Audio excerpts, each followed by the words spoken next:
Bem-vindo ao InCore Talks, o podcast do InCore HCFM USP. Olá a todos e bem-vindos a mais um episódio do nosso podcast InCore Talks. Eu sou a Thaís Ritt, fisioterapeuta da UTI cirúrgica, e o nosso tema de hoje é o uso de novas tecnologias em unidade de terapia intensiva. E para falar desse tema super relevante, estamos com o fisioterapeuta líder da UTI respiratória, Fábio Rodrigues. Bom, nós sabemos que à beira-leito, em uma UTI de alta complexidade, nós temos a necessidade de monitorização respiratória intensa e precisa. Qual ferramenta vocês utilizam para isso? Existem várias ferramentas, Thaís, que a gente pode utilizar, mas a que traz maior resposta e um melhor resultado de monitorização e de conduta para o paciente, que nós utilizamos hoje em dia, é a tomografia por impedância elétrica, que é um equipamento não invasivo, de fácil utilização e que nos traz muitos dados sobre o paciente, sobre como está a mecânica respiratória, até imagens mais precisas de ventilação, a distribuição do ar nesse pulmão, e que nos guia para uma terapia muito melhor, seguindo todas as normas e recomendações mundiais sobre proteção pulmonar, fazendo com que o paciente se recupere até mais rapidamente do que a gente espera. Então, é uma dessas ferramentas que eu acho que vale a pena a gente conversar um pouco. Que legal. Você falou que esse equipamento é de fácil instalação, né? E como que é feita a instalação? Ele na verdade, é uma grande tela, né? E ele tem 2 grandes eletrodos que são colocados através de uma faixa no tórax do paciente. Essa faixa emite ondas elétricas imperceptíveis para o paciente e para quem toca no equipamento, e elas vão transformando a emissão e captação dessas ondas em imagem, como se fosse um tomógrafo mesmo, porém dinâmico, em movimento, a imagem em movimento. A instalação é simples, então se coloca essas faixas, conecta esse eletrodo ao equipamento e a imagem já é gerada automaticamente. É claro que essa imagem ela é transformada em muitos dados numéricos e dados até gráficos, e com isso a gente consegue verificar a complacência, por exemplo, do paciente, a resistência, a distribuição de ar em todo o pulmão, seja na região anterior ou na região posterior. Realmente é uma ferramenta muito útil e muito avançada, muito boa para se ter numa UTI. Muito legal. E é necessário algum tipo de contraste para aquisição das imagens e as medidas de mecânica respiratória? Não. Na verdade, eu acho que a grande vantagem desse equipamento é essa. Ela é não invasiva, ela não necessita de uso de nenhuma substância química ou não, nenhuma injeção no paciente, para que a imagem esteja perfeita e nos traga todas essas informações. E isso é uma grande vantagem lógico que ela não substitui um tomógrafo convencional, e a ideia nem é essa, mas existe até ferramentas no equipamento que aí sim pode-se usar uma solução salina para ver a perfusão pulmonar em alguns casos, quando é indicado, mas não é feito isso rotineiramente. Entendi. Bom, a gente sabe que a pneumonia associada à ventilação mecânica também é um grande problema relacionado a pacientes mecanicamente ventilados e que deve ser prevenida por toda a equipe multiprofissional. Mas quais recursos tecnológicos podem ser utilizados para isso?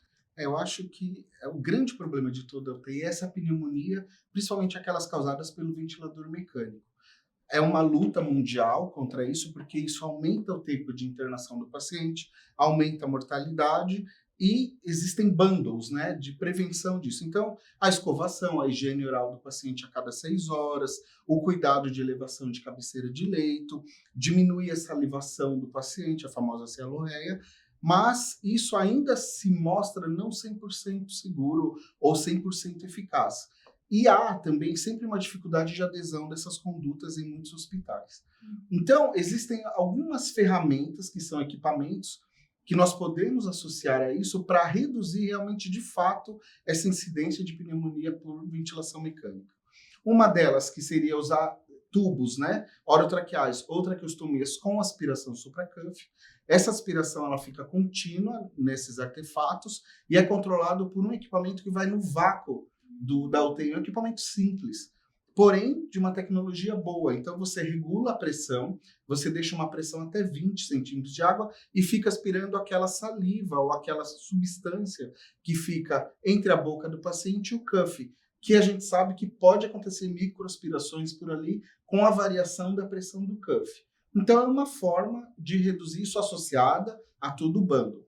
E aí eu acabei de falar, pode ter variação da pressão do cuff e ter microaspirações.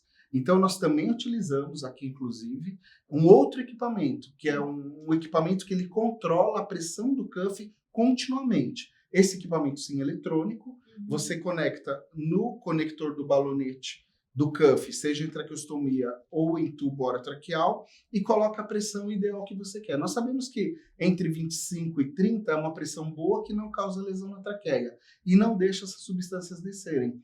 Porque o cuff pode variar a pressão pelo calor, pela temperatura corpórea, pela movimentação. E esse aparelho, como fica medindo e calibrando a pressão do cuff continuamente, a gente evita isso. Então, o bando associado à aspiração supracuff, mais o controle da pressão de cuff, além de trazer uma segurança de não causar nenhuma lesão na traqueia do paciente, evita também a incidência de PAV e o aumento de internação, mortalidade. Então, são medidas tecnológicas não tão novas, porém ainda não tão difundidas, que vale o investimento.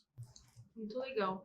Estamos na era da inteligência artificial, né? Então, você acredita que ela poderá auxiliar no tratamento desses pacientes em unidade de terapia intensiva? Sim, nós já vemos na UTI mesmo alguns ventiladores mecânicos que têm já instalada a inteligência artificial e ela ela tem um autoaprendizado, né, por experiência, a gente sabe como ela funciona.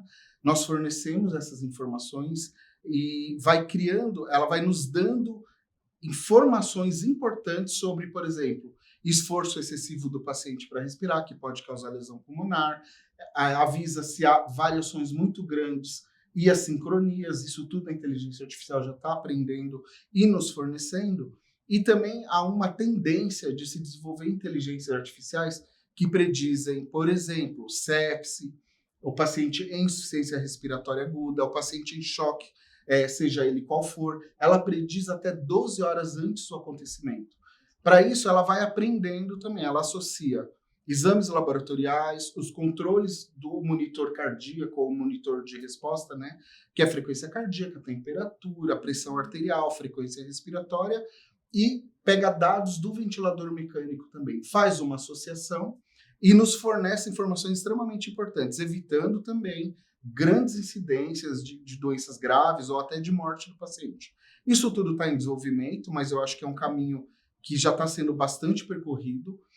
Nós já temos aqui esse projeto circulando e acontecendo, porém eu acho que isso deve se desenvolver melhor para ir para o mercado de uma forma mais efetiva, trazendo um grande benefício não só para o paciente, como também para os profissionais que lidam com esse paciente.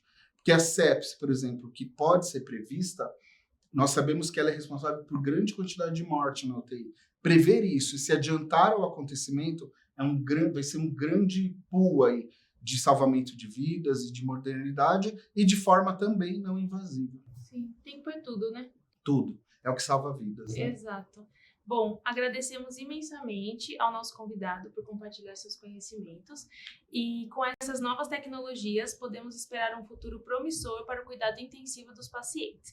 Obrigada a todos que nos assistiram e não esqueçam de nos seguir nas redes sociais e até a próxima! Você ouviu o podcast InCor Talks, o podcast do InCor HCFM USP.